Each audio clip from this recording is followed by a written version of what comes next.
Good morning and good afternoon to our viewers in Europe.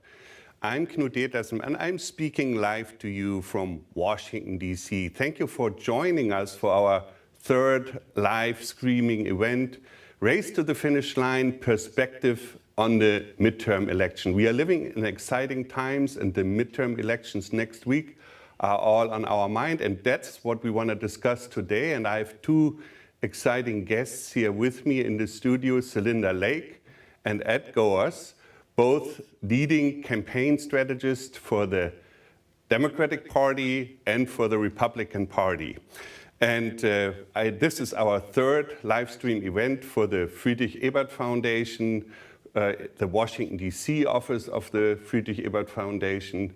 And we have started these events in the historic 2020 elections, and we are happy to continue that today, and I hope we will have an interesting discussion on the midterm elections, which will be watched by the whole world when Americans go to the polls next Tuesday. There are important issues on the table and on the looming shadow of economic crisis, high inflation, of course, the Russian war in Ukraine, but also a fierce debate about abortion rights and the events of January 6th, and many others.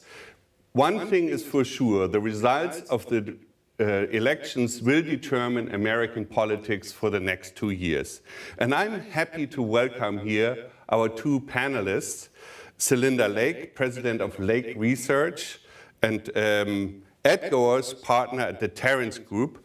Both strategists are top of their field and have lengthy experience, decades experience in US politics, having organized very successful political campaigns. Celinda Lake is a leading pollster and political strategist for the Democratic Party and has been one of the two leading pollsters for the Biden campaign 2020. And the Lake Research firm is one of the most respected Democratic polling firms in the country. Celinda's interviews are widely published and quoted in the Washington Post, in New York Times, and Wall Street. And she speaks also to many important people, and I found always her advice and her predictions being very accurate. And Ed Goeas is part of one of the leading Republican research and strategy teams in Washington, D.C., and the group is working with 30 current members of the U.S. House of Representatives, 12 senators, and 5 governors. And he is an expert strategist, having worked, for instance, on the McCain campaign and has won the 2010 Republican Pollster of the Year, the 2014 Republican Pollster of the Year by the American Association of Political Consultants. And he has been widely published in professional and academic journals, including the Yale Law and Policy Review. I would like to start, and well, first of all, thank you very much for being with us today and for sharing your, experience and your expertise with us. And of course, one thing that I would like to start our discussion with is what are the issues that are on people's minds? There's economic crisis, there's relatively high inflation, there's the war in Ukraine, there are high gas prices.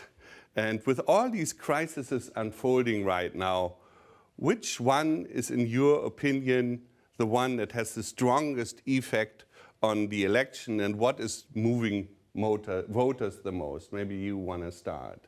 With the bad news, as the Democrat. Well, one thing I want to say I want to set the context a little bit, which is to say that the party in power in the first midterm election structurally always loses seats. The only time that hasn't happened in 36 years is when we had 9/11. Because voters want miracles and they don't get them, and then they take it out on the party in power. And I think many of your viewers may understand that feeling. But the economy is the #1 issue. It has particularly soared at the end of the campaign. Rising cost of living is how women think about it. food prices. Men think about it, and Republicans think about it more as inflation and gas prices. Men in the United States literally know the price of gas block by block and look at it like every 2 hours. So inflation is really eroding people's confidence in their elected officials and their desire for change and their willingness to do a Hail Mary for change. There are other prominent issues as well, though. Abortion is playing a major, major role with women. It's a very big turnout issue for the Democrats. And right now, we're trying less to persuade the swing voters than we are to generate turnout of both of our bases. The Republicans are pretty energized. We have to get the same level of enthusiasm on the Democratic side. January 6th, as you mentioned, a major, major issue for Democrats in terms of energizing them to turn out to vote. Both parties very concerned about threats to democracy, but probably mean different things by that issue. I'll let Ed talk to the Republican issues, but let me say one last thing, which is that I think whatever happens after this election, a major concern that people are going, two major questions they're going to be asking. One question is going to be, who's going to make this economy work for me and my family? Who's going to stabilize the economy? And how do we get a democracy which is seriously threatened and a country that's seriously threatened by polarization and division back on track? And those are bipartisan concerns. So on the issues, there's kind of two ways to look at it. One is look at the intensity of the issues. And yes, abortion is very high, but the economy, cost of living, and inflation is the issue out there. The other is to ask just what's your number one response? What's the issue you're going to base your vote on? And CNN yesterday came out with a poll that had the economy at 51%, including cost of living and inflation, had abortion at 15%, and had government and basically democracy at 9%. So, you know, Republicans have been, I think, laser focused on the economy. I've been somewhat surprised by the Democrats. I think they didn't take Celinda, what she just said, they didn't follow what she said, which is whenever you're talking about the economy, especially if inflation is a key issue, not an issue specifically to the voters, but an issue in terms of political environment, men look at inflation, and if it goes up a point, down a point, that's what they notice. Women look at it in terms of cost of living. And what has surprised me is the Democrats have not, with women being such an important component to their coalition, they haven't talked about cost of living. They've really focused on the issue of inflation. And I think that has been a miscue in many of the Democratic campaigns. Abortion, you know, we had built towards the end of the spring a very strong movement in our direction. Abortion came along as an issue. I think the Democrats played it well. That's where we saw both Biden's numbers improve some, particularly with progressives that were questioning whether he was pushing their agenda enough. And we saw that go through the summer. We as Republicans added one strategic move. Is midsummer, we were seeing a little bit of an abatement of the abortion issue. They kind of went so heavy, so early, so hard, that I think they used up a lot of the energy. And we said, what's the next issue that's going to come along? And what always comes along with a poor economy is crime. And so we started talking about crime in early August, mid-August, before the crime numbers actually start coming out. And that has become a big issue with our voters. So it's an interesting environment. It is something when we talk about, later on when we talk about differences between before and now, you know, 30 years ago, most members of Congress who came to Washington had a sense of what the role of government should be. We no longer see that in our candidates anymore. It's all about the issues. It's about their position on issues. And I think that has changed in this election a great deal on how we approach the issues.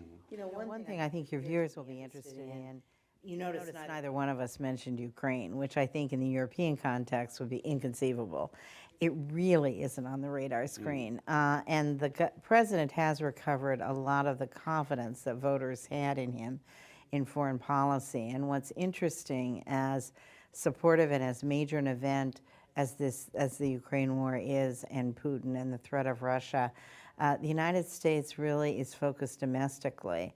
And I think they think, you know, we have Dad in charge. Dad knows what he's doing. We're going to be deferential to Dad. We're going to focus on the economy, where there seem to be some real problems at my kitchen table. And what's the defense of Democrats for the rising crime rates, or is that real? Well, first of all, the crime rates are driven, it's really interesting. The crime rates are driven a lot less by what's really happening with crime than what's happening in local TV stations and on local newspapers. And we have a saying in the United States, if it bleeds, it leads. These stations all put crime stories on because it grabs eyeballs, and it's really increased the sense of fear. There is a correlation, as Ed mentioned, that crime does go up, and the way that people experience crime goes up. And then there is a pretty horrific, in some of our major cities, pretty horrific murder rate, and many of us, this country is very divided on the gun issue, but many of us thinking we really need to take action on guns. That said, what's really, the way the Republicans are using crime is more as an emotional wedge issue. And they're saying that the Democrats are for defunding police, the worst slogan ever invented. And we are not for defunding the police, but we are for doing some things differently, and for getting some mental health workers involved, and some of the reforms, frankly, that Europe has done quite successfully, that Canada has done quite successfully. So just, I mean, to also for like the general understanding now there are just a few days left until the campaigns are over, and it's the last day to vote, next Tuesday. So with the current dynamics unfolding, what do you think who will come out as the winner of this election? Oh, God. Doesn't Ed want to take this one first? I don't want to dominate, Ed. I'm going to let you take this one first. Well, the big move towards the Republicans that we saw in the spring that abated some with the abortion issue during the summer has come back full force. And we're seeing it almost on a daily basis, that it increases on that. The best example I can give you is that 4 years ago in the 2018 campaign, the Democrats had an 8-point lead on the generic ballot. Today we have a 4-point lead. That's a 12-point shift in terms of towards the Democrats, towards the Republicans. And that comes into play in a very big way. The other thing that has surfaced in this campaign that is, I think, a little bit different because of the economic issues, is that normally what you have in a presidential year in this country, about 70% of eligible voters vote. In a non-presidential year, only about 40% vote. The two biggest areas where there's a drop off the vote is, number one, the youth vote, which the Democrats keep trying to change in this election, and tried to, particularly on the abortion issue, with some success. But the other is ticket splitters. And what we've seen this year is ticket splitters, a group of the ticket splitters have been much more engaged than normally for an off-year election. And it's coming from those voters concerned about the economy. So we're all actually getting a bonus score for our focus on the economy going into the election.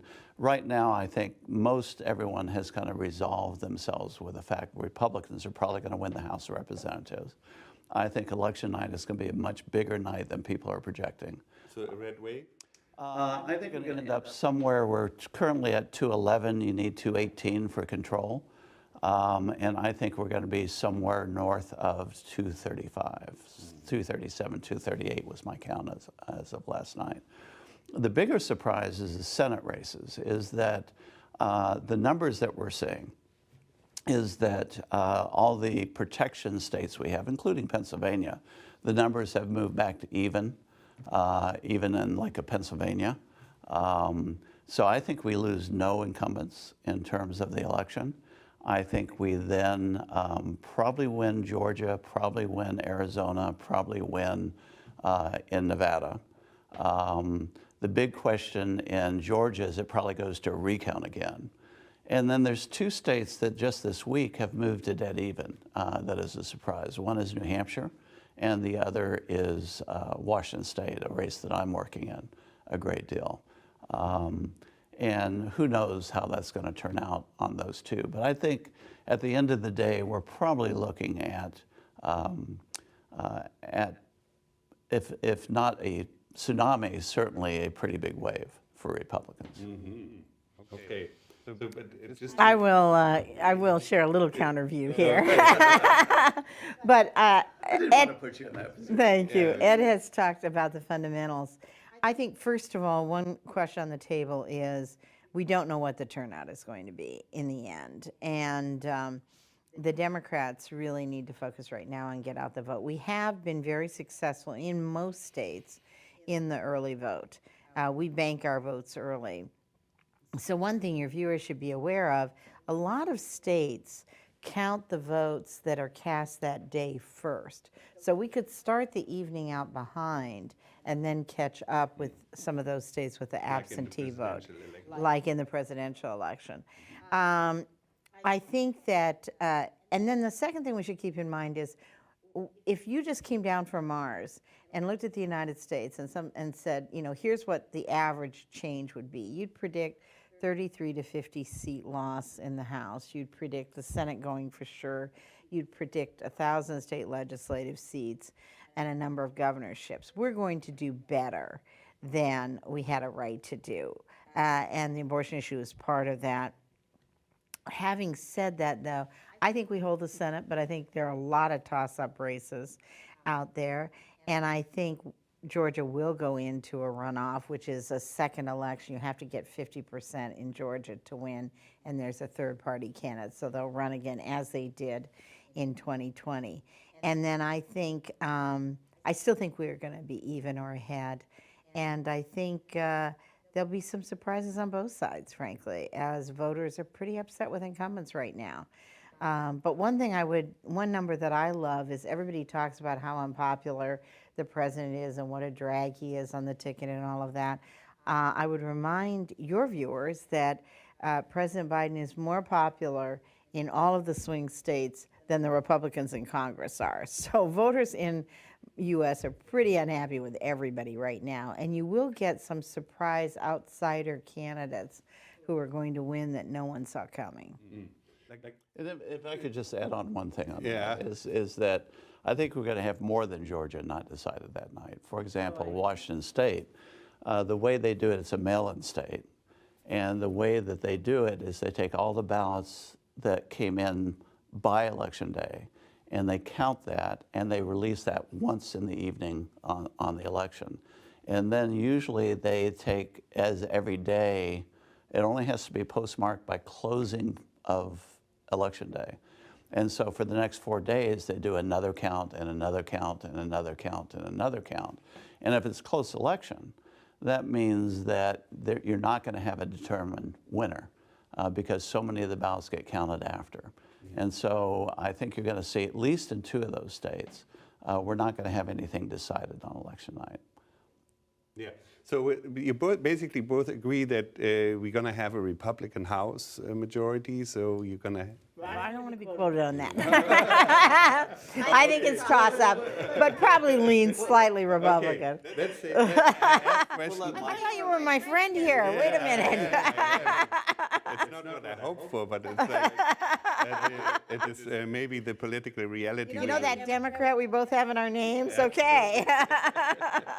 So, okay, the prospect of a Republican-led House is on the political horizon, and they possibly with a Republican speaker. So how will that change the next 2 years in American politics, and in particular the position of the president? I mean, how will he operate with such a in a way divided government? Divided government, yeah. I think, and I'll be really interested to hear from Ed what he thinks will happen in the House, because you know, on the Democratic side, we speculate how long is Kevin McCarthy going to be in charge of that unruly caucus. So that would be there may be potentially turmoil this on week, the Republican side too. But that said, I think there's no president better equipped to deal with divided government. Joe Biden really understands the levers of government. He really believes in negotiation. He had hoped to be working together more bipartisanly already. He's successfully passed his big packages. So I think we're moving from big packages to small action. But, you know, we ought to be able to find common ground, and he will want to do that for sure. Say a couple of things. One is, let's take Kevin McCarthy. I think I had a concern that if it was a close balance between the two, with it, we were only up, like the Democrats, up 5 seats, I think Kevin McCarthy was in trouble to be pick the speaker. But if we win 25, 30 seats and we have a good margin, I think he will be safe and he will be there as the speaker. My challenge to the Republicans, Celinda can tell you, if I have any one reputation out there strategically, I'm always wanting to run a positive campaign, not a negative campaign. And I think if there's any one thing I would say about our party, particularly, and this applies to the ex-president, is that I want our party to be for something, not talk about what we're against. And I think if we can put a legislative agenda to throw out there that is about what we're for, and then throw it out to the president to find a bipartisan compromise on it, I think we'll have a good 2 years, and it may set us up for what happens presidentially in the next election. I just don't know with some of the members we have whether that's going to happen. And I think that's a major concern, just like I think the Democrats have that concern with some of their members in terms of doing that. But I think in terms of moving the country forward, I mean, we now have 60% of the country saying we're in a recession. A majority of the Democrats, an overwhelming majority of the Republicans, and somewhere in between on the ticket splitters. One of the surprises I've had with the Democrats, and Celinda and I have talked about this often, you know, we learned a lesson with Bush Sr. when he was president in 1992. The Democrats had a slogan of, "It's the economy, stupid." And one of the things we saw there was that you had to have 6 solid months of good, consistent, only good economic news to get voters to move into saying the economy was better. And what we saw with Bush is we had good economic numbers come out in August and September and October. And as he pointed those out, trying to say things are getting better, it caused a disconnect with the voters on, was he really in touch with what's really happening out there? And I think the Democrats, to some extent, fell in that same trap. I thought they had learned the same lesson we had because they had the economy stupid as their logo. But I think they made a mistake of trying to think, I don't know, that they could message it better. And I think that's coming home to roost right now. I think what we need, regardless who's in control of the House or the Senate, we know who will be in control of the White House, is that we have to address those economic issues and turn it around. I did want to come back to the Ukraine too, is that the president's numbers on handling of Ukraine is actually upside down by a small margin, if you look at all the numbers. I don't think it's because of anything he's done. I think he's done an excellent job and done what he should do in terms of Ukraine, because we're walking a balance over the whole nuclear issue on what's there. I think we have to be concerned, quite frankly, that if Putin loses the war in Ukraine, I think most estimates are he's probably out of power and he may lose his life over it. I think that puts him in a position that's very hard to predict what he's going to do. And I think we have to keep a focus on that, and I think the voters need to. Some of the negatives that have been there has actually come from the further left of the Democrats, who've asked the question, we're spending all this money here, why aren't you spending the money on us here? And that's what's been driving the lower numbers on Ukraine. I think we have to unify and say, we need to handle this correctly in terms of Ukraine, keep doing the right thing, and kind of move in that direction. Yeah, I would just like to ask two follow-up questions there, because it seems to be us very important and somewhat astonishing what is happening on the Republican side. When you look at the candidates of the Republican Party that are running right now, you have really many, maybe even the majority, who actually cast doubts on the legitimacy of the 2020 election results. Is that not a problem for American democracy and also for the Republican Party when you're now running in an election and you cast doubt on the electoral process, which is the very, well, it's the most important thing in a democracy, the electoral process. I would agree with that. In fact, the class I'm teaching at Georgetown last night, I had the opportunity, I didn't have a chance to tell you this, but I had the entire class watch Biden's speech last night on democracy. My feeling in watching the speech, my personal feeling, is it was a great speech. It was 18 months too late in terms of doing it. I think the fact that the speech was funded by the DNC and put together by the DNC, not a product of the White House, I think that it seemed to be targeted at what we've seen in the last week is many of those election denier campaigns. The candidates are showing numbers pulling even, like the governor's race in Arizona, that it just appeared to be a little bit more too political in terms of talking about that to maybe put some hope in those last few campaigns that are moving in the Republican direction. But you know, there is a sense, I think it is a threat to democracy to do it. It's something that I get very concerned sometimes. A lot of the speeches I give in Republican audiences, that when I talk about what we've done well, what we've not done well, where we stand, there's always one or two people that interrupt and scream out, well, they stole the election. They didn't steal the election. I don't believe they did. I think you look at all the evidence that is there.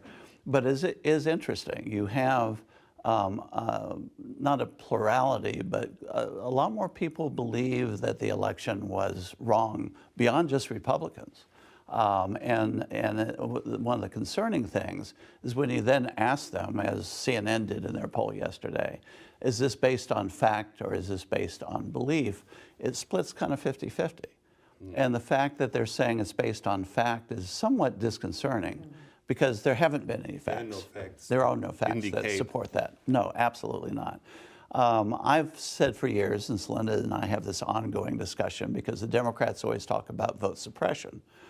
I have seen, and I've worked thousands of campaigns over the years, I've never seen institutional cheating, except there's one case in North Carolina 2 cycles ago, and I've never seen institutional vote suppression.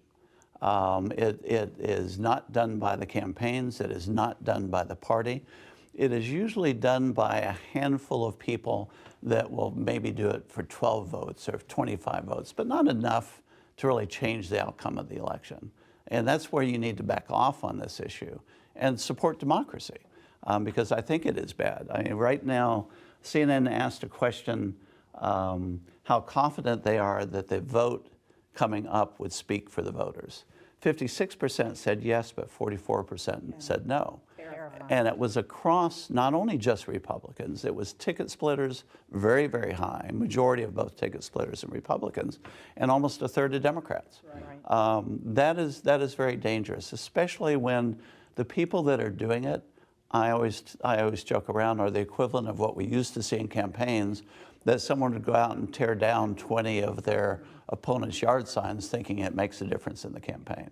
These are not making a difference in the campaign, either on the suppression or on the cheating. It's very minimal, and it's basically lone artists out there that are thinking they're making the election better.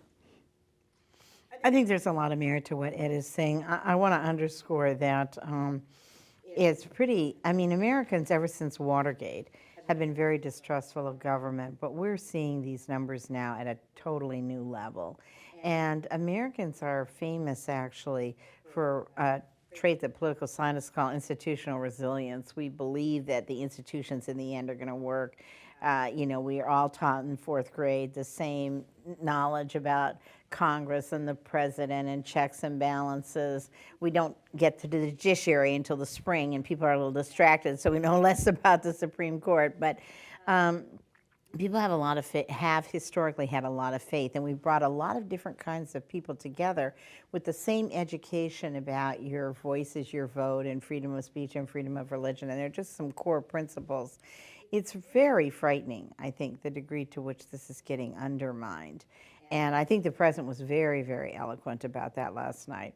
He was also engaged in trying to push back these election deniers, and I think your viewers may not recognize what a brave thing Ed just said. Frankly, it's very brave to come out and say that there were no elections. One thing since Trump comes in, I always, two things I say about the cheating is, number one is we had a very good year down ballot from Trump. We won more congressional seats, ended up with a very tight balance. I did both the Georgia races and the runoff in those Senate races in 2020. We went into a recount. We lost both of those. We lost control of the Senate because of Donald Trump, because he was hammering on the election being stolen, and we had 285,000 Republicans who voted in the general election who didn't vote in the runoff. He cost us those 2 seats in control. And I tell people, go back and look at the ballots. If they were cheating, then why did we down ballot win those congressional seats, win those Senate seats, win those state legislative seats? If they're going to cheat all the way down the ballot. The other is Donald Trump started talking about the election maybe being stolen in 2016. That was his strategy. And it's very interesting to go by and watch the evening where they were showing the room where the family was that night. And they were very downcast at the beginning of the night. And then as the news came in, it's like, oh, we're doing better there, we're doing better there. Oh, we might win this thing. Oh, we won the thing.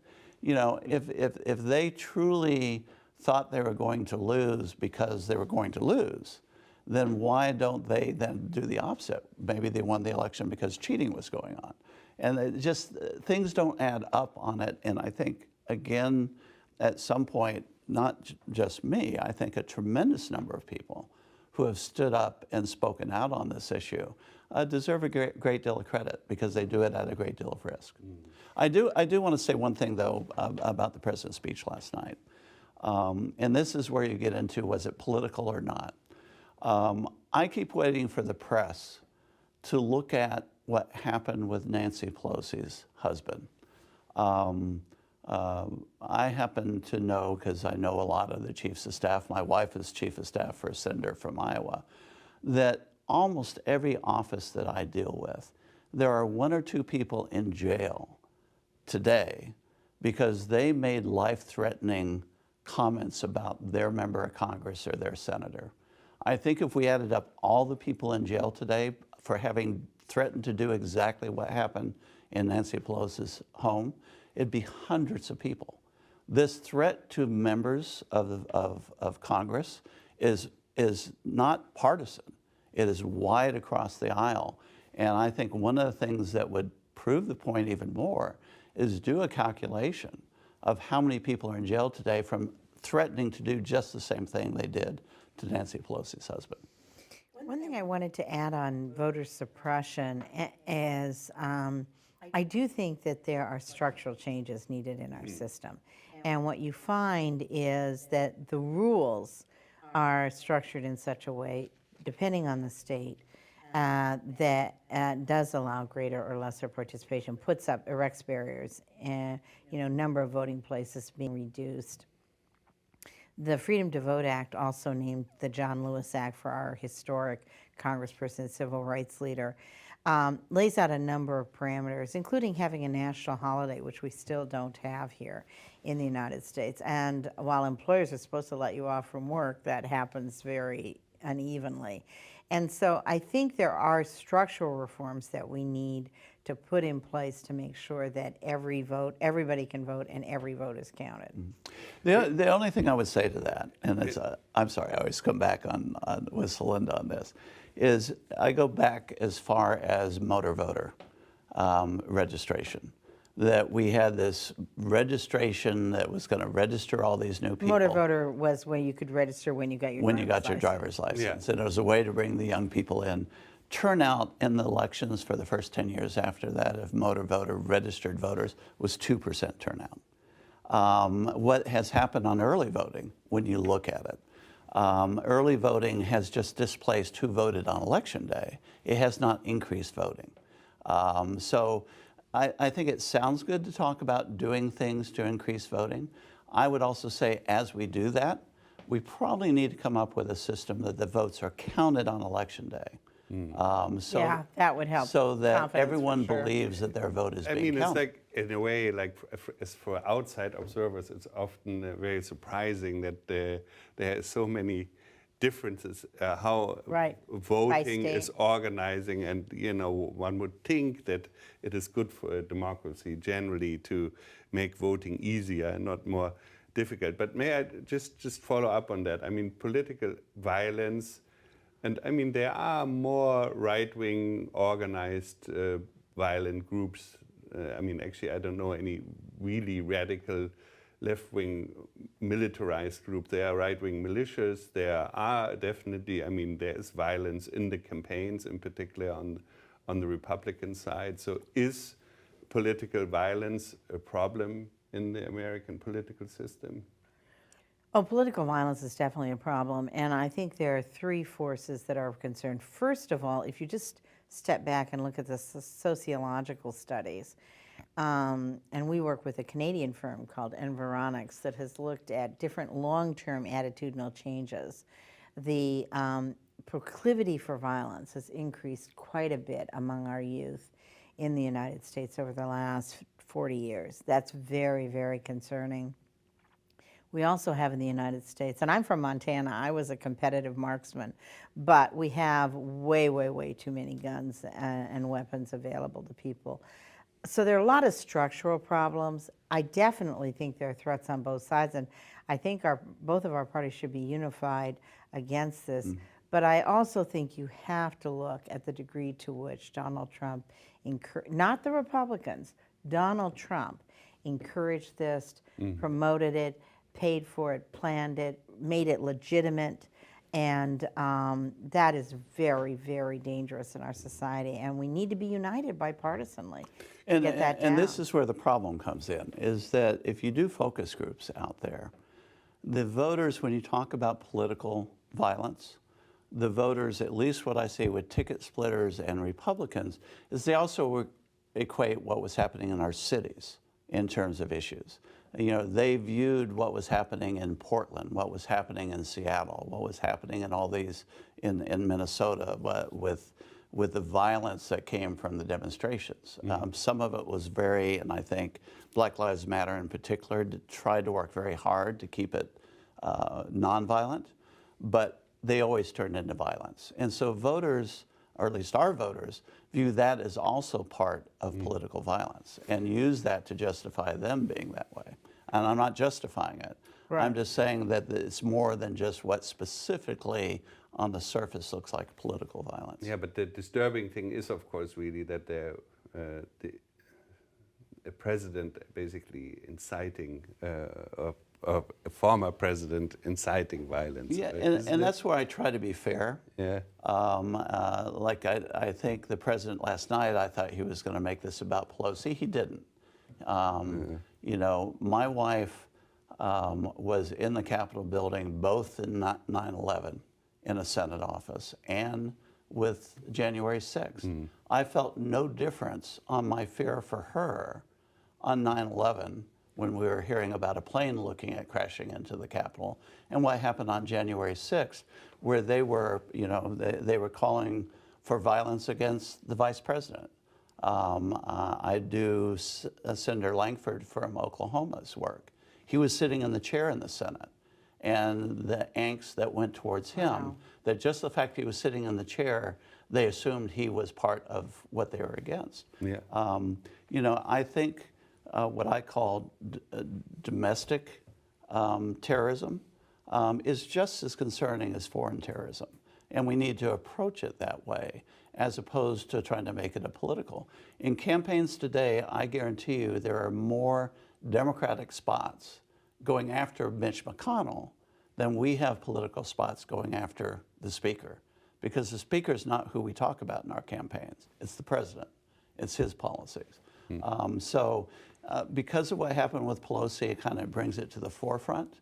But I think the ugly rhetoric goes beyond just the President. And I mean, as the U.S. returned, I'd like basically a question to both of you, like about political culture or like the political system. I mean, January 6th was a shock. I mean, I think for the world for sure. And for the United States. But has the U.S. returned to normal after this? And also, when both of you have like decades of political experience, campaigning experience, and you have, I think, developed a good feeling for the political climate of the country.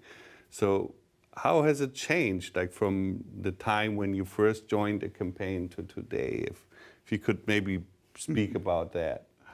Well, I think there's a new normal, then that new normal is very distressing. And Americans, bipartisanly, are very, very concerned about division in this country, very concerned about the polarization. Ironically, and thank you for your question, Ed and I just wrote a book that I'll share with your viewers, A Question of Respect, Bringing Us Together in a Deeply Divided Nation. And it's rooted in our personal experience, our working partnership. We've worked together for over 30 years, even though we're on opposite sides of the fence politically. And it talks about the influence of some things like campaign finance, social media, which we haven't talked about, which is very, very destructive and hard to figure out how to get under control. And I think Europe is more advanced in that than we are here in the United States and has figured it out better. And Ed will talk about the primary structures of our country, which are driving the polarization, reapportionment driving the polarization. So there's a new normal that's quite disturbing, and we have to figure out how do we protect democracy in this new normal. How do we get back from the brink of disaster? And I think a lot of Americans of every political persuasion are asking that question. And I would throw in, along with social media and along with what we're seeing in some of these other entities, is cable news. Oh, totally. And cable news, you know, I always talk about the cynicism of voters in the United States. And the cynicism has come from lack of dealing with problems effectively, coming up with solutions because of the polarization. The problem with cynicism is a cynical voter who thinks they are being protective by being cynical actually becomes the most susceptible to demagoguery, whether it's demagoguery by a candidate, demagoguery in social media, demagoguery in the cable news, and quite frankly, anything after 8 o'clock at night on the 3 cable news programs is nothing but pure demagoguery. And they're creating these little silos of what eyeballs they get between the 3. The primary process, and this is something that in looking closer at all these issues, they do a scatter map on Congress every 2 years of where they are ideologically. And if you look at 1990, the scatter map of Congress was kind of a thick in terms of the scatter map dots, from left to right, right to left. It was kind of even throughout. In fact, it was a little bit thicker in the middle. Today, you look at that on the 2020 Congress, it's at the 2 ends with a scattering. I mean, I would say it looked like a barbell, except you have to have a bar in order to be a barbell. And there is none. It's just maybe 20 members fit in the middle. And so I start looking at maybe what divides that. And I don't want to put Celinda in a mix. This is my belief. That in 1990, if you go back and look at turnout in the primaries, it was about 35 to 40% of Republicans voted in the Republican primary, and 35 to 40% of Democrats voted in the Democrat primary. In 2020, it was less than 20% on both ends. It's almost half. And so what you have is both parties, because of the low turnout in the primaries, are providing candidates from the far right and the far left. We ask a very interesting question in terms of surveys. Do you want your candidate to have strong values and fight for those values even though they don't accomplish anything? Or do you want a person that will have values but compromise those to find good solutions that work? We always get a response on that somewhere in the range of 68% saying, yes, we want compromise, and 20% saying, or I'm sorry, 30% saying that we want them to fight for values. Well, guess what? That 30% is who's voting in the two primaries. And so they are electing people that are there because they want them to fight for values, not to find solutions. And that's what we have to correct at some point. We have to figure out how to bring in more people, not in the general election, as much as more people that represent the center from voting in the primaries. But didn't Democrats elect more moderates in the primaries this circle? Yes, we did. I don't think, it's interesting. My view of it's a little bit different on the Democratic side, which is I think that, and it's different from conventional wisdom, and I'm on the progressive side of the Democratic Party, but I think the progressives and the moderates have been working more together. And, you know, we had such thin margins. We had to be united to get any of our packages passed. And certainly, some people thought it was a little bit too much, and some people wanted more. But I think we were remarkably cooperative. There is clearly increased polarization. When bill after bill goes through and you don't get a single Republican, and even the most bipartisan legislation, the bipartisan infrastructure package, only had 9 Republicans vote on it. Well, there are broken bridges and broken potholes in Democratic and Republican districts. Something is not working in the system. And it's unnerving because you had a president, frankly, in Joe Biden, who really believed in bipartisanship.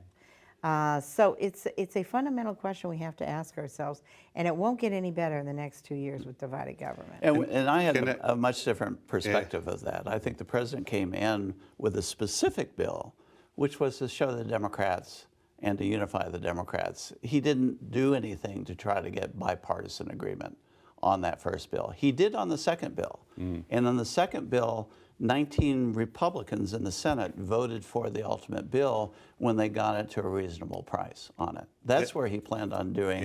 And I think he made, quite frankly, a little bit of a mistake by pushing that bill through on the first one with no Republicans, no effort to bring Republicans, because it was contradictory to what many of the centrist Republicans were expecting to happen.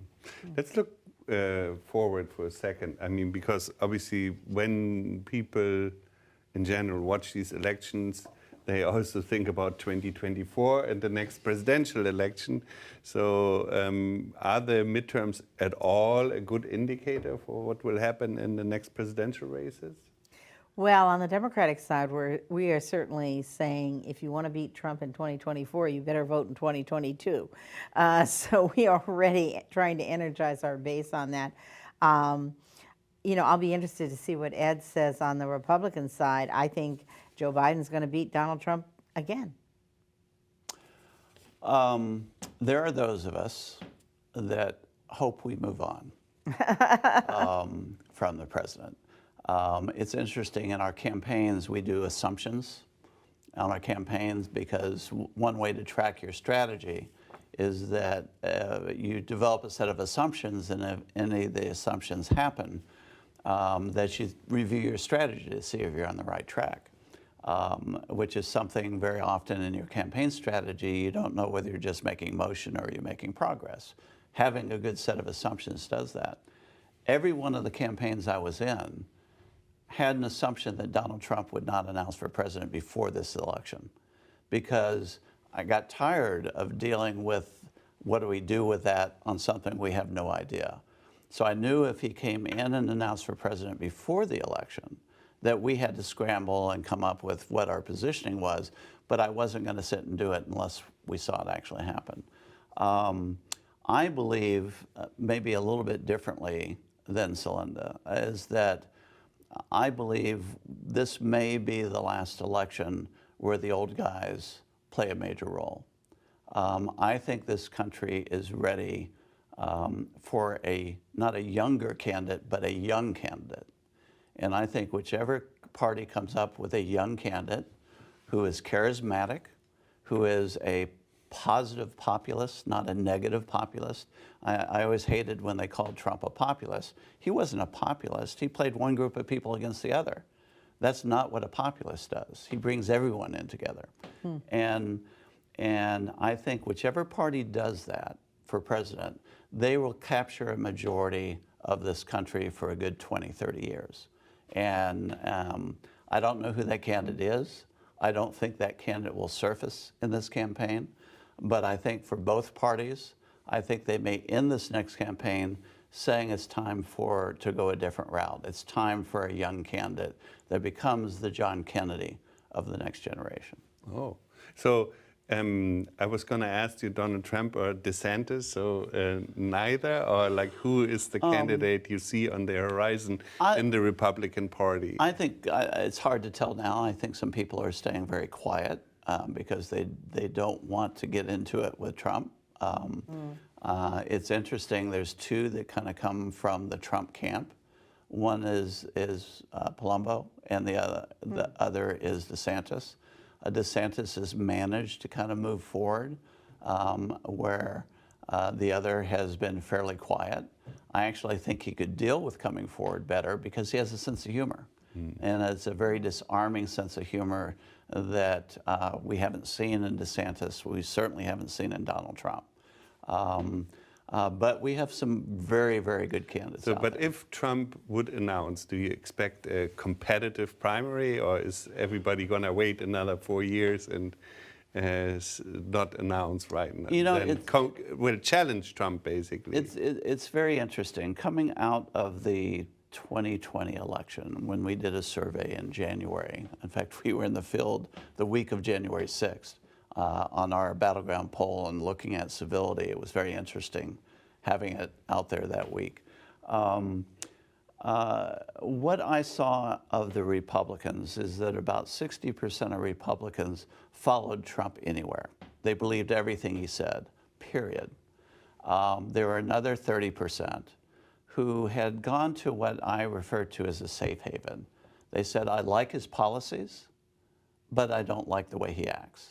And then there were 10% that were essentially never Trumpers, but not to the point of Lincoln Project going in and working against him. They just were not supportive and would speak out about that, but they wouldn't go run a campaign against him.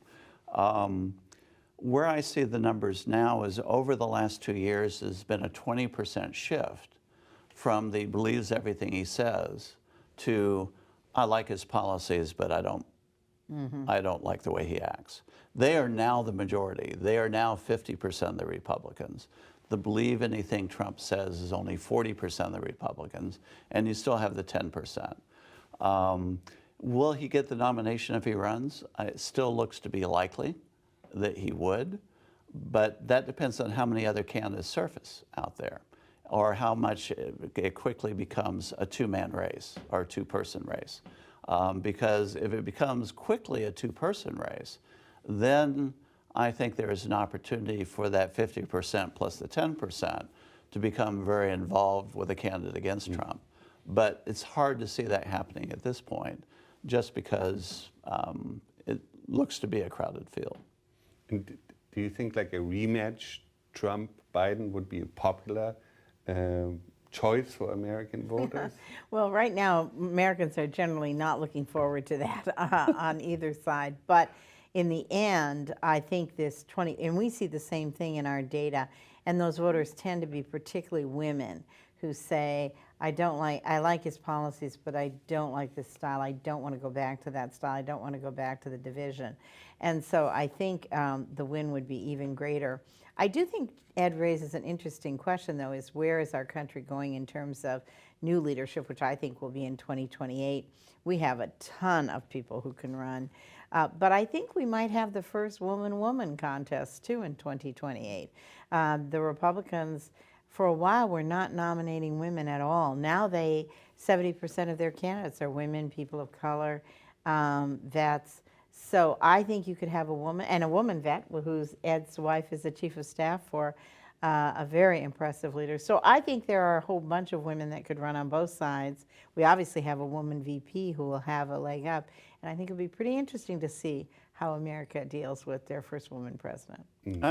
I'm very proud of some of the women. Certainly my wife's boss, Joni Ernst, Senator Ernst, but people like Tiffany Smiley, people like Katie Britt down in Alabama. Yeah. We have One against Trump. We have some real fireballs out there that I think have that positive persona and really want solutions. But do you expect in the 2024 race Biden to run again? Well, totally. I mean, I take him at his word. Totally. And things could happen, but I totally expect him to run. I think he wants to finish the agenda. I think he's the one candidate in America who beat Donald Trump. So he's our best shot at going and doing it again. And just for maybe before, because of course the world is watching, but somehow the world is not really part of the political debate in this election. Mm-hmm. So well said. That is of course something. Also, there is this very domestic focus is there. So is America gonna go more global in politics again? Is foreign policy international? No, it's not really only foreign policy. Just the U.S. is a global power. Is that gonna play a bigger role in future elections, or is it gonna stay on this very domestically focused political level? I think during campaign time, it's always going to be focused on the domestic. That doesn't mean that's where we're really focused. I mean, again, going back to Joni Ernst, she's focused tremendously on national defense, on foreign issues out there. She's going around the country and, quite frankly, the world. They're going to London soon to talk about those issues. I think there is one difference between our politics and European, obviously. We only have two parties. Americans have a habit of liking to choose between two. We always want to choose between two sports teams. We always want to choose so between. True. It's just so built into our system. And quite frankly, it's one of the roles we play as pollsters. And one of the reasons why you don't see what you see in Europe is new parties to develop around an issue. Is our radar is constantly on. Mm-hmm. We're always looking for new issues that are popping up as a concern, and then we try to incorporate it into our party's agenda. That's part of what we're responsible for, is making sure there's no surprises out there. So I think the bigger question is, are we going to start moving back to a group of candidates in this country that come here with a common belief of what the role of government should be, and start putting everything in that direction? Something I've tried for years to teach many of my candidates is issues change, and teach them the what I believe, and we talk about it in the book, the process of issue solving. Issues always go through 4 stages. You talk about the problem, you talk about solutions, you implement solutions, and that creates a new set of problems.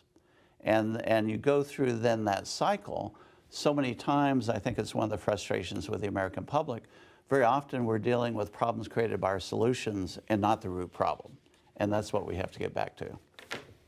I think the United States remains kind of domestically focused. It's interesting, frankly, because we've never had I think it's been a long time, probably since George Bush Sr., since we've had a president as knowledgeable and oriented toward the world scene. We have problems now that are more intertwined with the world than we've ever had before.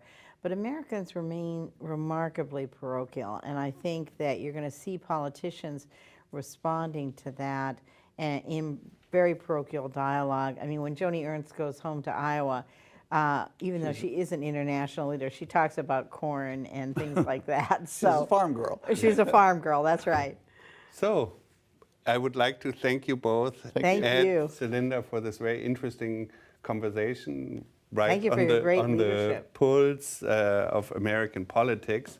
And I mean, The Question of Respect is, of course, a very interesting book, I think, to read after the election. And it's interesting, of course, also from a German, if I may say, also Please. social democratic perspective, because the German Chancellor, Olaf Scholz, ran his election campaign on the issue, or on the question of respect, and to instill respect for people, for everyone in society, into politics as his crucial theme. And it's, I mean, of course, respect in the political culture would be something that I think we all wish for the future in American politics. And thank you again to our viewers for being with us today. I hope you enjoyed the conversation and stay with us. Thank you very much. Thank you. Thank you so much. Thanks, Ed. Thank you.